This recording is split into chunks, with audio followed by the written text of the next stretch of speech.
the best, not the best angle ever. Just got out of the gym. So I'm in a different mindset than I usually am. I want to read to you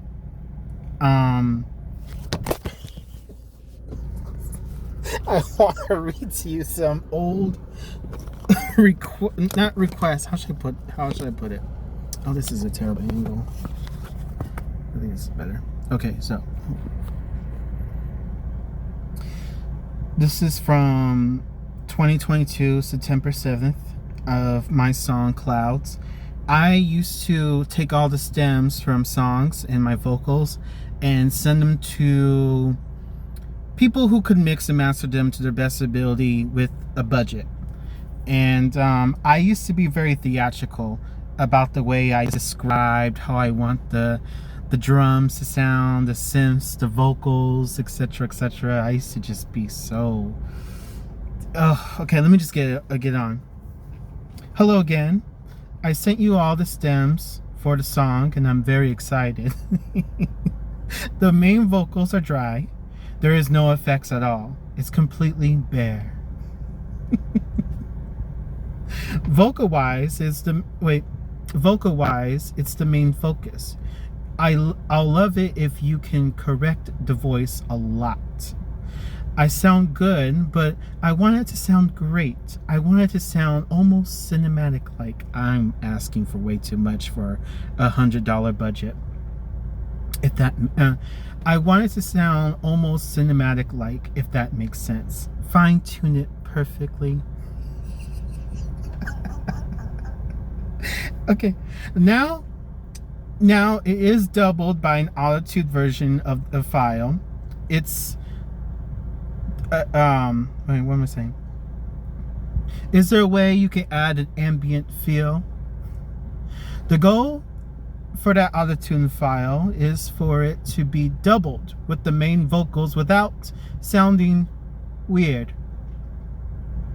You know how to double vocal? You know how you double vocals and it's kind of off? Think of the main vocals as the star of the show. Any backing or doubling is there for the ambient style of the song. The main voice just needs to be perfected is all. My grammar was so bad back then. And any dubbing and backing track is to be wet and ghostly sounding. A strong, fine-tuned, dry voice surrounded by wet backing and doubling without it sounding too distracting. Yes, there is spoken word in the song. Honestly, let's give it the same treatment as the singing tracks. I hope I'm making sense so far. Drums and synths. The song has a ghostly and lullaby feel. I want the synths to have a 3D effect, like a surround sound. Drums. Let's give the snare more of a smack. Do whatever you feel is needed for the kick, clap, and hat. Once that big guitar synth appears, do whatever you can to make it sound powerful. Something to give more drive and energy. This is the type of song that knows when wait, what am I trying to say? This is the type of song that knows, I say knows, no, twice, knows when they gain power and knows when to soften up a bit, knows when to relax and knows when to be energetic. So in summary, vocally, I want the main vocals to be the main focus. Fine tune it. I want it to sound like the equivalent of honey dripping on a rose thorn. I wonder what they were thinking of me when saying this. Backing and doubling vocals are more the background where they belong. Yes, allow them to add more drama, but they can't outshine the vocals. With the exception of the part of the chorus when I say, when happiness crumbles before me. Oh wait, this is for Cocoon's Lullaby, this is not for Clouds. That's when the backdrop vocals are allowed to have power. Beat knows when to breathe and knows when to amp up the power and dramatics. That's exactly how it should sound. Thank you so much. I cannot wait to hear how it sounds. Take as much time as you need in the song. Absolutely no rush necessary. And I'm sorry for the over-top dramatic details. LOL. Holy shit.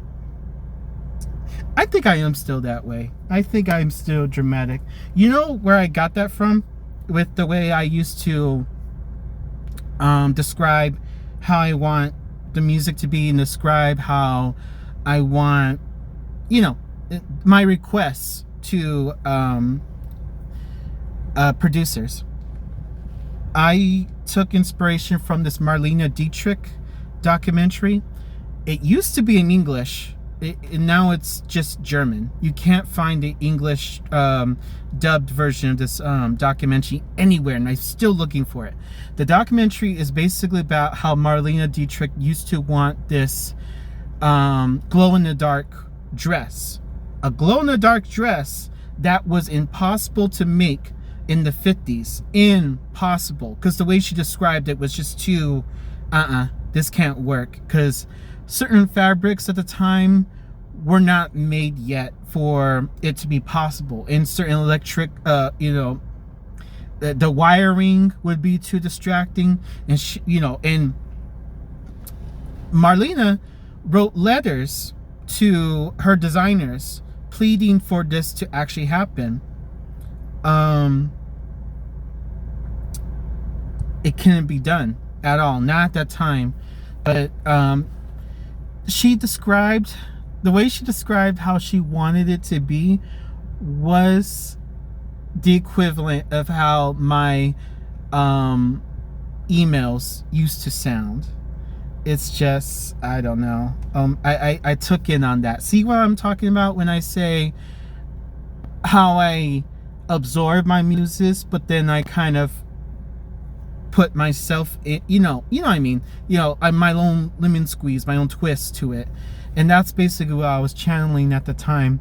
I can't find the English version of that documentary, but her letters were very extravagant and very, very polite, very gracious, and I wanted to channel that with the way I described my requests for how my songs would sound.